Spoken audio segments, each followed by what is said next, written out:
एक अजीब सा गांव था जहां धूप ढलते ही लोग अपने दरवाजे और खिड़कियां बंद कर लेते थे, क्योंकि वहां का नियम बड़ा ही अजीब और डरावना था।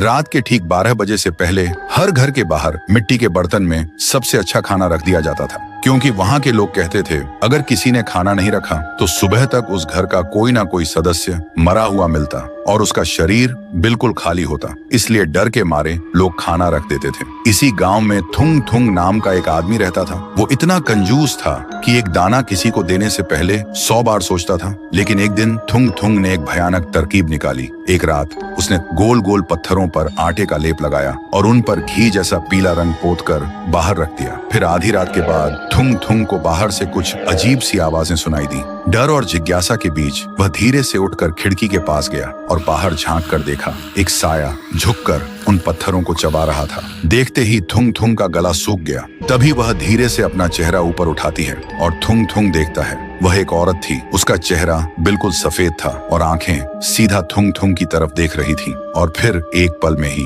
वह बिल्कुल थुंग थुंग के सामने आ खड़ी हुई। थुंग थुंग इतना डर गया कि वहीं बेहोश होकर जमीन पर गिर पड़ा। फिर सुबह जब थुंग थुंग को होश आया तो उसने देखा बाहर थाली की जगह सोने के सिक्के पड़े थे। सोना देखते ही थुंग थुंग का डर गायब हो गया और उसकी जगह लालच ने ले ली। वह खुशी से पागल हो गया। फिर अगले 3 दिन तक वह रोज थाली में कंकड़, मिट्टी और पत्थर सजा कर रखता और हर सुबह उसे बदले में सोना मिलता। लेकिन चौथे दिन सुबह जैसे ही वह उठा, उसे महसूस हुआ उसके गले में कुछ अटका हुआ है। उसने जोर से खांसने की कोशिश की और तभी उसके मुंह से खून से सना हुआ सोने का एक सिक्का बाहर गिरा। यह देखते ही थुंग थुंग घबरा गया और तभी उसका पेट अचानक फूलने लगा, जैसे अंदर कुछ जिंदा हिल रहा हो। और अगले ही पल उसके गले को चीरते हुए उसके मुंह से पत्थर और सोने के सिक्के लगातार गिरने लगे। थुंग थुंग चीखता रहा पर रुक नहीं पाया। तभी उसके सामने वही औरत आ खड़ी हुई और धीरे से बोली, तूने मुझे पत्थर खिलाया थुंग थुंग, लेकिन मेरी भूख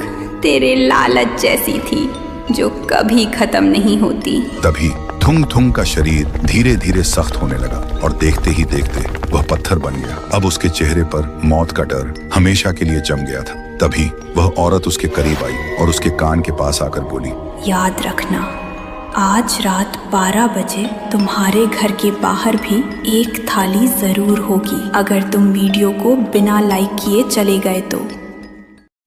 इधर आओ और इधर आओ